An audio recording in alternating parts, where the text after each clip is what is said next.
Hello，大家好，歡迎收聽 Experito 職場心理學。我係 Erwin，一個研究職場行為嘅組織心理學家。咁喺以前咧，喺職場上面咧，升職好似係一件好理所當然、好值得慶祝嘅一件事啦。例如可能加人工啊，即係加你嘅 job title 啦，可以管理更加大嘅團隊啦。屋企人咧可能聽到就會話：哇，好叻啊！你終於升咗做 manager 啦。甚至同事乎可能都會同事都會幫你慶祝啊，又或者話恭喜你啦，升咗上一級咁樣。咁但係而家咧，如果老細突然間問你啦，我哋有個 manager 嘅空缺多咗出嚟喎，你有冇興趣帶嗰條 team 咧？咁有啲人咧，個反應就會話其實都未必係好開心啊，甚至乎可能心裏邊都一沉啦，即係諗緊幾個問題啦。第一個問題可能就咁係咪會即係開多咗會啊？咁變相我夜晚係咪會夜啲收工啦？係咪要夜啲都要覆下message 咁樣啦？甚至乎有啲人可能就會問啦，咁我人工嘅加幅係幾多咧？咁其實升職咧，究竟係真係令到我哋人生更加好啊，定係只不過令到我哋工作更加多咧？咁我想今日咧同大家一齊拆解一下當升職唔再自動等於成功啦，咁其實背後反映緊嘅係啲咩呢？點解有啲人會見到升職機會就會好興奮啦，甚至乎有啲人咧就會變得好猶豫嘅？又或者點解有啲人咧明明即係工作能力都係好好㗎啦，但係變相佢哋會寧願繼續做翻佢哋自己呢個專業嘅角色，而唔想升，而唔想帶一個團隊呢？咁我哋先由一個好簡單嘅職涯想像去開始啦。咁以前咧，好多人對職涯嘅理解咧，好似一條樓梯咁樣嘅，即係直上直落啦。你努力做嘢嘅話，你做得好，固然之就會升職啦。你升咗職之後，人工就會高咗，權力多咗，甚至乎影響力都會大咗嘅。咁然後咧，你嘅生活理論上咧，應該係會越嚟越好噶嘛。即係話你努力工作啦，換取到更加好嘅職位，而更加好嘅職位就換取到更加好嘅生活。咁呢一個故事或者呢個邏輯咧，聽落好似好合理咁樣啦。而且喺某程度上咧，而家可能直到而家啦，都係仍然成立嘅。你諗翻，可能而家升職會為你帶來更加多嘅收入啦，升職可以俾你有更加大嘅影響力去做決定啦。咁對於有啲人嚟講咧，升職的確係有一啲好想要、好值得去追求嘅一個機會嚟嘅。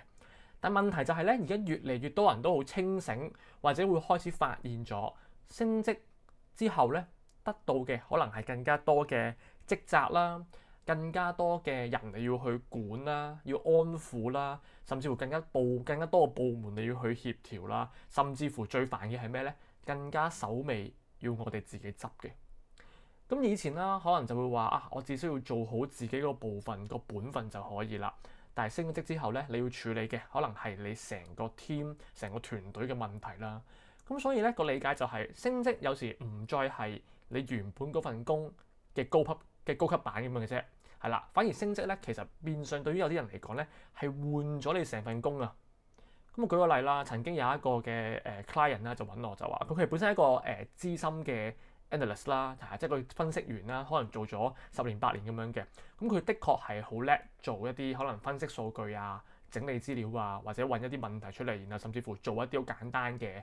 presentation 出嚟咁樣啦。咁佢本身做嘢個效率都好高啦，交出嚟嘅嘢都好穩陣啦，甚至乎身邊啲老細啊或者啲同事都好欣賞佢。咁正正因為咁樣咧，啲同事啦就或者可能個老細啦，有同佢講啦，就話邊個你做得好好喎，一直以嚟都咁，我都想試下升你做個 manager，帶住2-3個人咁樣啦，係啦。咁表面上咧，呢一個係一個好好嘅肯定啦，好開心啦，係咪啊？你應該係好開心，然後因為覺得公司或者老細都好信任得過佢啦。咁但係呢個人咧就了解咗呢個新職位之後咧，開始發現啦，可能佢以後咧未必再有咁多時間專心去做分析啊，去做呢啲整理資料咁樣啦。佢反而要開得更加多嘅會啦，要可能 check 下佢啲同事做緊嘅嘢啱唔啱啦，係啦。甚至乎可能如果同事有啲咩嘅問題啊，佢要處理啲人事上嘅問題咁樣啦。咁呢個人咧就開始問自己我中意嘅其實係分析啦，同埋解難嘅。而未必係日日都喺度處理一啲人事嘅問題啦，又或者係即係人工雖然係加咗㗎，但係失去咗嘅係時間啦，甚至乎專心可以做自己嘅嘢啦。咁呢啲嘅失去值唔值得咧？咁其實呢一個問題咧係冇一個標準嘅答案啦。但係咧我哋就會好值得即係去諗一諗嘅就係因為升職唔應該只係睇 title 啦，有幾好聽啦，又或者即係人工加咗幾多啦，反而可能更加要睇，更加要諗嘅係升職之後，其實我哋實際會想過一個點樣嘅工作生活呢？咁講到呢一度呢，可能有人就會話啦，喂，但係升職有人工加喎，人工高咗，梗係值得啦，係咪先？咁啊，大家可能有人會同意呢個講法啦嚇，人工固然之係好重要㗎，特別喺香港，可能你話啊生活成本咁高啊，係咪？你又要去照顧你屋企人啦，可能供樓啊、租金啊等等啦，全部都好現實嘅考慮嚟嘅，係嘛？冇人話唔中意錢咁樣㗎嘛。咁但係咧，同一時間，人對升職有冇一個動力咧？其實從來咧唔係淨係睇人工，或者係咪有喺加人工咁簡單嘅，而係睇一個我哋叫成套嘅交易啦。咁呢度咧，我想同大家做一個好少嘅，即係計下數先啦，係咪先？咁啊，假設啦，公司同大家講啊，你升咗職之後咧，你每個月咧人工係加5000蚊嘅，大家可能第一時間話，哇係喎，OK 喎，加5000蚊。當然啦，亦都好多人就話，喂唔係喎，唔抵喎，點解咧？因為咧就話啊，因為你可能要帶多3-5個人嘅，你要負責多一個 project 嘅，你要多啲去同上級做 presentation 嘅。咁啲人咧喺心入面就會好多唔同嘅計數啦，計緊呢5000蚊其實究竟換到啲乜嘢咧？換走咗你幾多時間，換走你幾多精神，甚至乎換走咗你幾多可以同你嘅朋友啊，或者同自己相處嘅空間咁樣咧。咁有啲人會覺得值得嘅啊，因為尤其係特別係有啲可能啱啱即係我哋叫做 career 嘅早期啦，想儲多啲錢，想儲多啲經驗，想甚至乎有啲人係爭取更加大嘅影響力嘅話，咁有啲人咪就覺得啊升啦冇所謂嘅，都係儲下 CV 儲下經驗咁樣嘅啫。但係咧有啲人去到某個位就係話其實唔值得噶咯噃，特別係有啲人可能佢哋係有一個叫做家庭嘅責任啦，可能照顧者嘅角色啦，甚至乎有健康嘅考慮啦。咁呢一度咧，大家可以用一個心理學嘅理論咧去理解，好簡單，我哋叫做期望理論啦，期望管理咁樣啦。咁啊，你唔需要記得呢一個理論叫可能叫期望理論咁樣啦，但係可能用3條問題咧去幫大家去記一記或者去反思下嘅，係啦。因為一個人咧，其實佢肯唔肯去升職，為咗升職而去努力咧，其實通常咧都取決於佢下面3條問題嘅。第一條問題，佢就會問啦：究竟我嘅努力係咪真係有用呢？即係話我做得好，其實公司係咪一定會睇到呢？定係其實最後升職永遠都係睇關係啊，睇下你辦公室政治啊，甚至乎好現實嘅啫。你邊個最啱或者最肯去 OT，咁就去理解你想唔想升職咁樣啦。第二啦，就係我做得好嘅話，其實係咪真係換取到我想要嘅回報先？係啦，即係話我升職之後，其實係咪就代表住我更加多嘅資源、更加多嘅權力、更加多嘅收入咧？嗱，因為有啲情況下升個職，變相有啲人覺得會覺得啊，我更加綁手綁腳嘅，我更加可能卡咗喺中間嗰層嘅話，係啦。咁即係話其實我升職之後，究竟我係多咗責任啊？但係其實背後仲有冇多咗嘅支援咧？定係甚至乎我更加冇乜援助，我更加辛苦去面對呢個角色咧？嗱，第三個考慮嘅問題就係，最後你得到嘅嗰個回報，其實係咪我真心想要嘅咧？嗱，呢個係非常之重要㗎嚇，因為呢樣嘢咧係問翻我哋自己嘅。對你嚟講，其實有啲人升職嘅可能係為咗收入嘅，咁呢個咪升咯，係咪先？但係對某啲人嚟講，佢更加看重嘅其實係自主權啊，即係你有冇得去做翻你自己？又或者對某啲人嚟講，我最想要嘅其實係我可以準時翻我屋企陪屋企人嘅，陪朋友嘅，係啦。甚至乎有啲人就話，可能佢係比較專精喺某一啲嘅事上面嘅，好似頭先個例子咁樣，佢係想專心去做翻分析啊、解難嘅角色嘅，係啦。最緊要嘅就係可以繼續自己擅長，又或者真正享受嘅嗰份專業啊，係啦。咁所以啦，當有人拒絕升職嘅話咧，其實唔一定佢唔想要更加好，反而係佢會問得好清楚，你俾我嘅嘢其實係唔係我最想要嘅嘢咧？又或者你要我付出嘅係咪超過咗我願意付出嘅咧？正正就係因為呢啲，我哋係作為成年人啦，見得更加多嘅情況啦，我哋就會開始識得去認真咁樣去計算我嘅時間啦、精力啦、健康同埋人生究竟係值幾多錢呢？嗱，就算我哋自己幾唔想升都好啦，或者幾同意我哋頭先所講嘅一啲理論或者方向咁樣啦，但係站在公司立場、站在管理層嘅角嘅立場啦，其實一個人做得好，下一步就梗係要升佢做 manager 㗎啦，係咪先？咁但係我想問啦，其實點解做得好嘅一個專業人士啦，一定要變成管理者、管理層先叫做一個成長呢？可能做一個可能好出色嘅我哋叫做 individual contributor 啦，即係一個好個人嘅貢獻者，同做一個好出色嘅 manager，其實係兩套唔同嘅能力嚟嘅。舉例説啦，頭先一個好好嘅 analyst 啦，即係分析員啦，佢要識得分析嘅、判斷嘅同埋溝通，又或者可能一個好好嘅 designer 咁樣先啦，佢識得創作啦，可能去同個客去傾偈啦，甚至乎處理一啲嘅細節啦。但係諗翻一層，其實做一個好嘅 manager，要識得嘅係咩呢？可能要識得去教人啦，識得去俾一啲 feedback 人啦，處理衝突啦，甚至乎係要處理一啲向上同向下之間嘅協調。咁呢啲咧唔係升咗職自然就會識㗎啦，反而亦都唔係每個人都會享受即係處理啲人事上嘅嘢咁樣㗎嘛。一個好重要嘅道理，大家可能都會明白嘅就係，做到同想做係兩回事嚟嘅，同埋咧你做得好，以至於你做得開心咧，亦都係兩回事嚟嘅。咁喺職場上面咧有一個好經典嘅概念，大家可能聽過啦，就係叫做彼得原理啊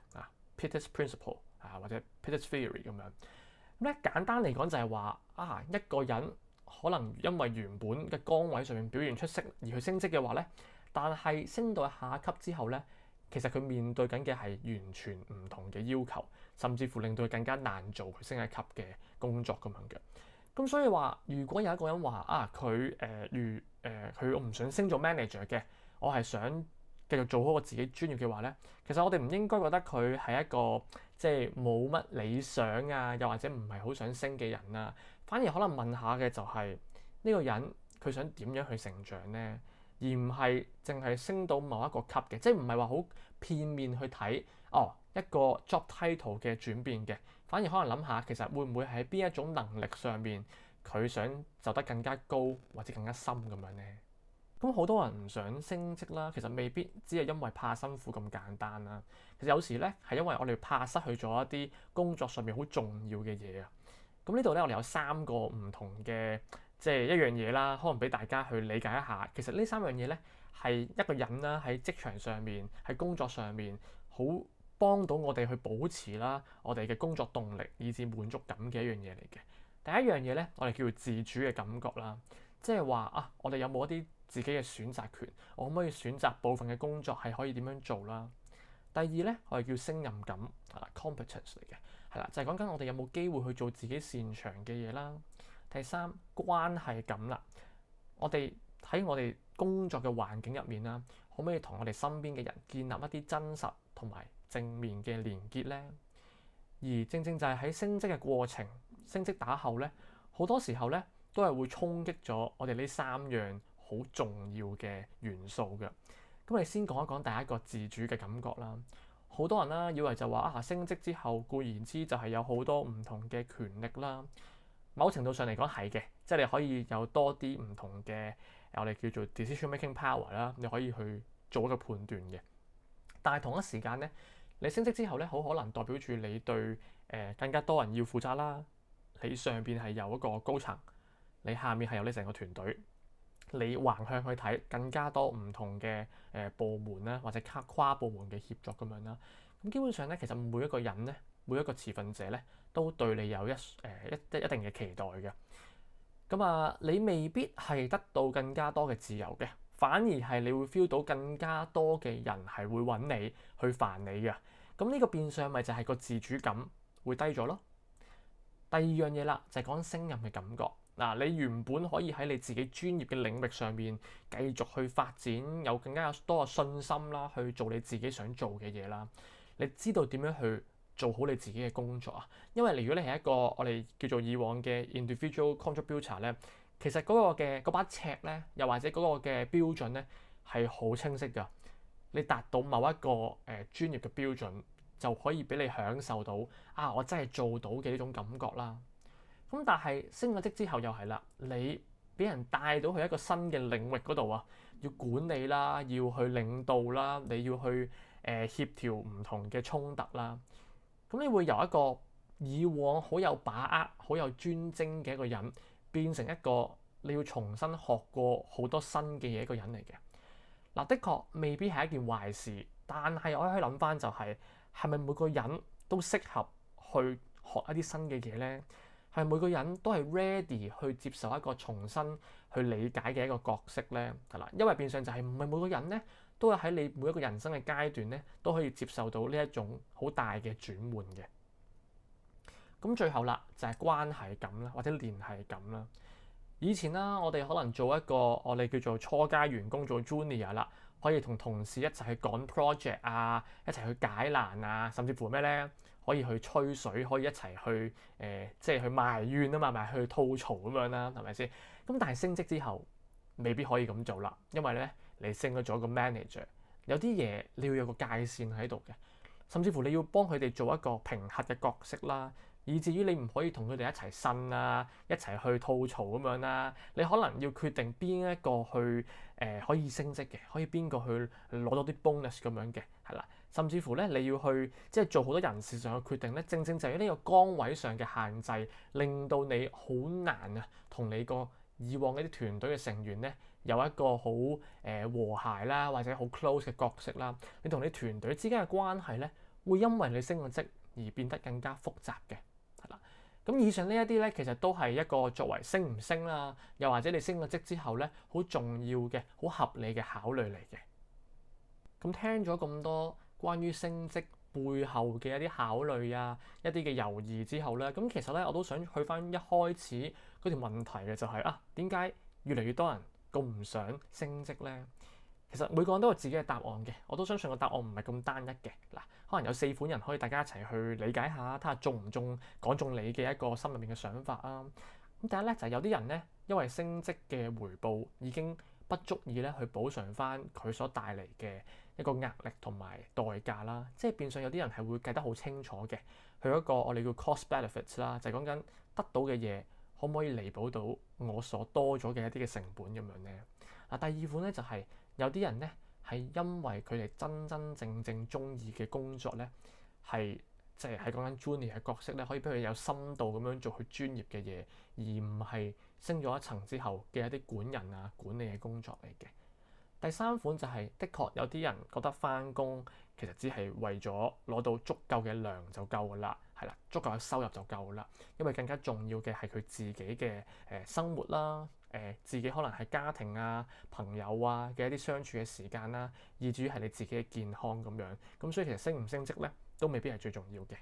嗱，最後啦就係其實有啲人咧，我都知道都會想升嘅，老實講啊。但係佢會睇嘅係升咗之後會唔會得到足夠嘅支援咧？係啦，因為得到足夠嘅支援啊、資訊啊，其實先有更加多嘅勇氣咧去走去下一步嘅。係啦，咁呢個綜合咗就係有4款唔同嘅猶豫啦。4種唔同嘅想法啦，咁如果你係一個嘅員工啊，等緊升職嘅，你睇下呢4款係唔係你嘅現況啦。如果你係一個即係管理層啦，你想升某啲人嘅話，你亦都可以睇下你員工其實係唔係陷入咗喺呢4個唔同嘅即係掙扎同猶豫嗰度咧。